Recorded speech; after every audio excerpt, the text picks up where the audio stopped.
කියන්නේ මේ තියෙන ටිප් ස්විච් එකක්. මේ ටිප් ස්විච් එකේ ප්‍රායෝගික සැකැස්ම. එතකොට මේ තියෙන්නේ මේ ටිප් ස්විච් එකේ එහෙම නැත්නම් ශේෂ ධාරා පරිපත බිඳිනයේ පරිපත සටහන. හරිද? හරි. එතකොට මෙන්න මේ ප්‍රායෝගික සැකැස්මේ මෙන්න මේ තියෙන්නේ සජීවී අග්‍රය. මේ තියෙන්නේ උදාසීන අග්‍රය. එතකොට ඒක පරිපත සටහනේ බැලුවොත් මේ තියෙන්නේ එතකොට මේ තියෙන සජීවී අග්‍රය. මේ තියෙන උදාසීන අග්‍රය. හරි. දැන් එතකොට මෙන්න මේක වැඩ කරන විදිය කියලා දෙන්නම්. මේක ඇතුලේ තියෙනවා මෙන්න මේ වගේ හරයක්. ඒ හරයේ මෙන්න මේ විදියට සජීවී රැහැන සම්බන්ධ වෙලා එන දඟරයක් තියෙනවා. ඒකට කියනවා සජීවී රැහැන සම්බන්ධ ප්‍රධාන දඟරය කියලා. ඊට පස්සේ ආපහු මේ අජීවී රැහැන සම්බන්ධ වෙලා එන ප්‍රධාන දඟරයක් තියෙනවා. අපි කියනවා ඒකට අජීවී රැහැන සම්බන්ධ ප්‍රධාන දඟරය කියලා. ඊළඟ තව තියෙනවා C3 කියලා දඟරයක්. ඒ දඟරයට කියනවා අපි දෝෂ අනාවරණ දඟරය කියලා.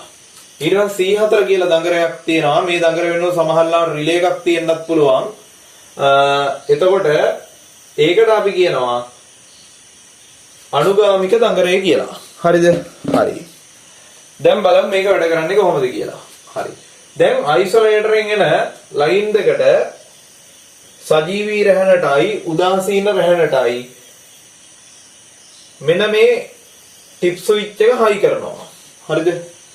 හරි. එතකොට පරිපතයේ මෙන්න මෙතනින් තමයි හයි වෙන්නේ. මෙතනින් තමයි හයි වෙන්නේ. අග්‍ර දෙක. එතකොට මෙන්න මේ සජීවී රැහැනේන කරන්ට් එක මෙන්න මේ විදිහට. මෙන්න මේ පරිපතයේ දිගේ මෙහි ගිහිල්ලා මෙන්න මේ දඟරය හරහා යනවා මේ විදිහට. ওই විදිහට දඟරය හරහා යනවා. ওই දඟරය හරහා ගිහින් මේ විදිහට කොහොම කරන්ට් එක ඇවිල්ලා මෙන්න මෙහෙම එනවා. මෙන්න මේ විබර කියලා කියන්නේ ශේෂ ධාරා පරිපත බිඳිනේන් පස්සේ තියෙන සියලුම උපකරණ. හරිද? සියලුම උපකරණ. එතකොට මෙන්න මේ ශේෂ ධාරා පරිපත බිඳිනේන් පස්සේ තියෙන මේ උපකරණ හරහා මේ ආපු ධාරාව මේ විදිහට ගිහින් ওই විදිහට ගිහිල්ලා මෙන්න මේ විදිහට ආපහු එනවා ශේෂ ධාරා පරිපත බිඳිනේ හරහා යන්න. එතකොට මේ ශේෂ ධාරා පරිපත බිඳිනේ හරහා යන්න ආපුවාම ඒ එන ධාරාව යන්නේ මේක තියෙන මේ උදාසීන රැහැන්ට සම්බන්ධ කරලා තියෙන දඟරය හරහා තමයි යන්නේ. ඔය විදිහට. එතකොට මෙන්න මේකේ අපි හිතමුකෝ මේ පැත්තෙන් කරන්ට් එක ධාරාව 5 ඇම්පියර කියන සජීවී රැහැන පැත්තෙන් 5 ඇම්පියර ධාරාවක් ආවා කියලා. අන්නේ 5 ඇම්පියර ධාරාව දැන් මේ පාරෙන් ඔහොම යනවා. ඔය විදිහට ගිහිල්ලා මේ විදිහට විබර හරහා ගිහින් මේ විදිහට ආපහු මේ අග්‍රය හරහා ඇවිල්ලා, ඒ කියන්නේ මෙන්න මේ දඟරය හරහා ඇවිල්ලා මේ විදිහට අජීවී රැහැන පැත්තෙන් යනවා. හරි. එතකොට මෙන්න මේ දඟරය හරහා කරන්ට් එක යනකොට මෙන්න මේ හරයේ පේරණය වෙනවා චුම්බක ස්‍රාවයක්. හරිද? එතකොට මේ විදිහට කරන්ට් එක ගිහිල්ලා ඉවරලා මේ පැත්තෙන් ධාරාව වෙනකොට මේ හරයේත් පේරණය වෙනවා චුම්බක ස්‍රාවයක්. හරිද? හැබැයි මේකේ කරන්ට් එක ගමන් කරන දිශාවට නෙවෙයි මේකේ කරන්ට් එක ගමන් කරන්නේ මේකේ මේ පැත්තට කරන්ට් එක යනකොට මේකේ ඊට ප්‍රතිවිරුද්ධ දිශාවට කරන්ට් එක ගමන් කරන්නේ අන්නේ කරන්ට් එකේ ප්‍රතිවිරුද්ධ දිශාව හින්දා මේකේ හැදෙන චුම්බක ස්‍රාවයේ දිශාවට නෙවෙයි මේකේ හැදෙන චුම්බක ස්‍රාවයේ දිශාව තියෙන්නේ. හැබැයි මේකේ හදන චුම්බක ස්‍රාවයේ විශාලත්වයට මේකේ හදන චුම්බක ස්‍රාවයේ විශාලත්වය සමානයි. සමාන වුණාට දිශා දෙක ප්‍රතිවිරුද්ධයි. අන්න ප්‍රතිවිරුද්ධ වෙන හින්දා මේකේ චුම්බක ස්‍රාවයෙන් මේකේ චුම්බක ස්‍රාවයේ උදාසීන කරලා ඉවර වෙලා හරිද? මෙන්න මේ හරයේ ඒ කියන්නේ සංප්‍රයුක්ත චුම්බක ස්‍රාවයේ බිඳුව කරනවා. හරිද? අන්න එතකොට මෙන්න මේ C3 කියන දඟරයේ විද්‍යුත්ගාමක වලයක් හටගන්නේ නැහැ. හරිද? හරි. දැන් අපි හිතමු මෙහෙන් ආපු 5 ඇම්පියර්. තේරෙනවද කියන එක? මෙහෙන් ආපු 5 ඇම්පියර් ප්‍රමාණයම තමයි මේ පැත්තෙන් ගිහිල්ලා ඉවරලා මේක හරහා 5 ඇම්පියර්ම ගියා. හරිද? හරි. දැන් මෙන්න මේ ශේෂ ධාරා පරිපත බිඳිනයේ මෙන්න මේ සජීවී රැහැණෙන් ආපු කරන්ට් එක මේ ශේෂ ධාරා පරිපත බිඳිනයෙන් පස්සේ විබර වලට සම්බන්ධ කරලා තියෙන විදුලි උපකරණ වලට සම්බන්ධ කරලා තියෙනවා. හරි. කොහෙතනින් හරි ශේෂ ධාරා පරිපතන බිඳිනේට පස්සේ තියෙන විදුලි උපකරණයක කොටසක් හරි එහෙම නැත්නම් මේ පරිපතේ කොටසකින් හරි විදුලි ධාරාවක් කාන්දු වෙනවා. අපි හිතමුකෝ කවුරු හරි කෙනෙක් ඇවිල්ලා මොකක් හරි දෙයක් කරන්න ගිහිල්ලා ඉවරලා මෙන්න මේ පරිපතය මෙන්න මේ විදිහට ස්පර්ශ වෙලා මෙයා හරහා කිසියම් ධාරාවක් භූගත වෙනවා. ඔහොම කිසියම් ධාරාවක් භූගත වෙනවා. හරි. දැන් බලන්නකො වෙන්නේ මොකද්ද කියලා. හරිද? මේකේ ලස්සන වැඩක් වෙනවා මේ විදිහට. මෙහෙන් ආපු 5 ඇම්පියර් ධාරාව දැන් මේක හරහා ගිහිල්ලා ඉවරලා මෙහෙම ඇවිල්ලා මෙන්න මේ සංදියට එනවා. ඒ කියන්නේ මෙතෙන්ට එනවනේ. හරි. ඔතනින් පස්සේ අපි දන්නවා මෙන්න මෙහෙම කතන්දරයක් කර්චොෆ්ගේ පළවෙනි නියමයෙන් කියනවා කිසියම් සංදියක් වෙත ගලා එන විදුලි ධාරාවල එකතු වෙන සංදියෙන් පිට වෙන විදුලි ධාරාවල එකතුවට සමානයි කියලා. හරි. අන්න එතකොට මෙතෙන්ට ආව යම් ධාරාවක් ඒ ධාරාවෙන් කොටසක් ඒ කියන්නේ අපි ගත්තේ 5 ඇම්පියර් කියලා 5 ඇම්පියර් වලින් කොටසක් මෙහා හරහා ගියා. ඊතුරු කොටස මේ හරහා එනවා. අන්න එතකොට දැන් පොඩි ප්‍රශ්නයක් තියෙනවා. මේ දඟරය හරහා 5 ඇම්පියර් ධාරාවක් ආවා.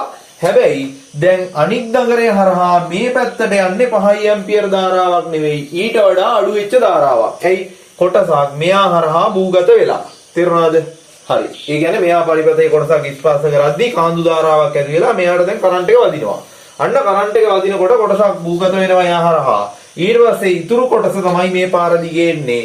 ඒ එන කොටසෙන් හරිද? අපි හිතමුකෝ මෙහා හරහා දැන් 5 ඇම්පියර් වඩා අඩු ධාරාවක් එන්නේ. දැන් මෙහා හරහා 5 ඇම්පියර් ධාරාවක් යනවා. එතකොට එයාගෙන් ඇති කරන චුම්බක ශ්‍රාවය 5 ඇම්පියර්ගෙන් ඇති කරන චුම්බක ශ්‍රාවය. හැබැයි මෙයාගෙන් ඇති කරන චුම්බක ශ්‍රාවය 5 ඇම්පියර් වඩා අඩු ධාරාවකින් ඇති වෙන චුම්බක ශ්‍රාවයක්. අන්න චුම්බක ශ්‍රාව දෙකේ වෙනසක් තියෙනවා. තේරුණාද? ඒ කියන්නේ ඒ චුම්බක ශ්‍රාවයේ වෙනසින්දා සංප්‍රයුක්ත චුම්බක ශ්‍රාවයක් හට ගන්නවා. ඒ කියන්නේ අන්නේ සංප්‍රයුක්ත චුම්බක ශ්‍රාවයෙන් හින්දා මෙන්න මේ C3 කියන දඟරයේ විද්‍යුත් ගාමක බලයක් ප්‍රේරණය වෙනවා. ඒ කියන්නේ මෙයාට වඩා මෙයාගේ ධාරාව අඩු හින්දා ධාරා දෙක ප්‍රතිවිරුද්ධ දිශාවලට තියෙන හින්දා චුම්බක ශ්‍රාවය සංප්‍රයුක්ත චුම්බක ශ්‍රාවයක් හට ගන්නවා. ඒ සංප්‍රයුක්ත චුම්බක ශ්‍රාවයෙන් හින්දා මෙන්න මෙයාගේ හට ගන්නවා විද්‍යුත් ගාමක බලයක්. ඒ කියන්නේ ප්‍රේරණය වෙනවා විද්‍යුත් ගාමක බලයක්. ඒ ප්‍රේරණය වෙන විද්‍යුත් ගාමක බලයෙන් හට ගන්න ධාරාව මෙන්න මේක හරහා මෙහෙම ගිහින් මෙන්න මේ C4 දඟරය හරහා යනකොට මේ දඟරයේ හට ගන්නවා චුම්බක ශ්‍රාවයක්. අන්නේ චුම්බක ශ්‍රාවය මගින් මෙන්න මේ පරිපතේ මෙන්න මේ තියෙන ස්විච් එක විවෘත කරනවා. ඒ කියන්නේ මෙන්න මේ ස්විච් එක විවෘත කරනවා කියන්නේ මෙහෙම ඔන් එකේ තිබ්බ ස්විච් එක කොහොම ටොක් ගාලා වැටෙනවා පල්ලට.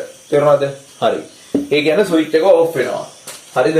දැන් එතකොට කලින් මෙයාගේ 5යිම ගියපු වෙලාවේ චුම්බක ශ්‍රාවය බිඳුවේ හින්දා මෙයාගේ ප්‍රේරණය වෙන්නේ නැහැ විද්‍යුත් ගාමක බලයක්. එතකොට මෙයා මෙන්න මේ විදිහට සංවෘතව තියෙනවා. ඒ කියන්නේ ස්විච් එක ඔන් එකේම තියෙනවා කිසිම අවුලක් නැහැ. දැන් මෙයා මේ විදිහට පරිපතේ ස්පර්ශ කරාට පස්සේ මේකෙන් යන ධාරාව අඩු වෙන හින්දා තමයි මේකේ චුම්බක ඒ කියන්නේ මෙන්න මේකේ සංප්‍රයුක්ත චුම්බක ශ්‍රාවයක් හටගෙන මේ පරිපතේ වැඩ කරන්නේ. ඊළඟට තව එකක් මෙන්න මේකේ මේ චුම්බක ශ්‍රාවයන් හට ගන්නකොට මේවා ධාරා දෙක ප්‍රතිවිරුද්ධ දිශාවට තියෙන හින්දා චුම්බක ශ්‍රාවයන් වල දිශාව මාරු වෙන හැටි ඕගොල්ලන්ට මේ හරයක් වටේ පරිනාලිකාවක් පොතලා එහෙම නැත්නම් පරිනාලිකාවක් තුලින් ධාරාවක් ගලා යනකොට චුම්බකයක් හැදෙන හැටි මම ඕගොල්ලන්ට උගන්වනවා. මේ අපිට තියෙන ඉස්සරහදී පාඩමක් විදුලි යන්ත්‍ර සහ බල පද්ධති කියලා. ඒ පාඩමේදී ලස්සනටම උගන්වන්නම් පරිනාලිකාවක් තුලින් ධාරාවක් යනකොට පරිනාලිකාව උතලා තියෙන හරය චුම්බකයක් බවට පත් වෙන්නේ කොහොමද? ඒ චුම්බකයේ උත්තර ද්‍රවයේ කොයි පැත්තටද දක්ෂිණ ද්‍රවයේ කොයි පැත්තටද?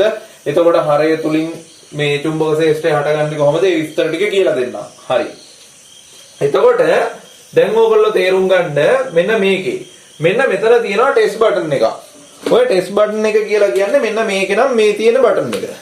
ඒ කියන්නේ ඉබුම් බොත්තම් ස්විච් එක. ඔය ස්විච් එකෙන් කරන්නේ මෙතෙන්දී උනා වගේම වැඩක් තමයි. මම මේක පොඩ්ඩක් මකනවා. ඒ කියන්නේ මෙතෙන්දී උනා වගේම වැඩක් කියලා කියන්නේ මේක මේ වැඩ කරනවාද කියලා චෙක් කරගන්න පුළුවන්. දැන් ඔතෙන්දී වෙන්නේ මෙන්න මේ එබුම් බොත්තම් ස්විච් එක. මේක තමයි මේ එබුම් බොත්තම් ස්විච් එක වෙන්නේ. ඔතෙන්දී මේ පැත්තෙන් ආපු ධාරාව දැන් මොකද කරන්නේ? මේ ස්විච් එක සංවෘත කරපුවම කොටසක් මේ පාරේ යන්න පටන් ගන්නවා. හරිද?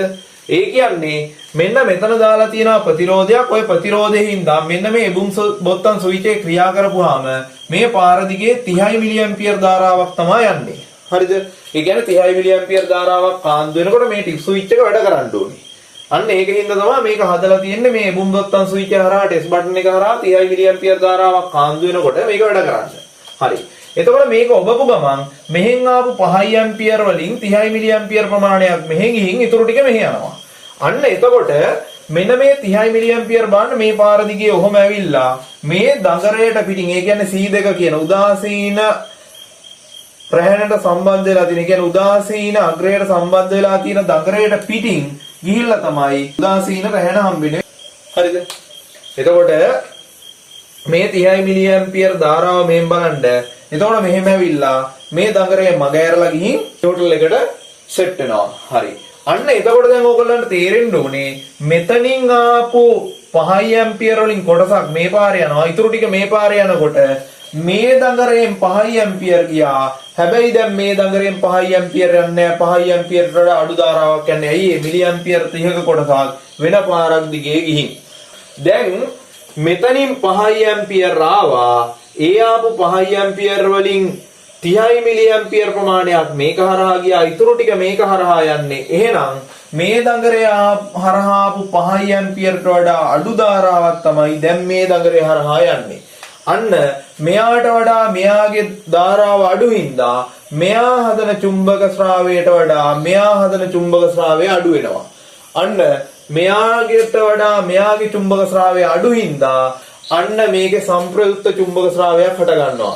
අන්න සංප්‍රයුක්ත චුම්බක ශ්‍රාවයේ හින්දා මෙන්න මේ C3 කියන දඟරේ දැන් විද්‍යුත්ගාමක බලයක් ප්‍රේරණය වෙනවා.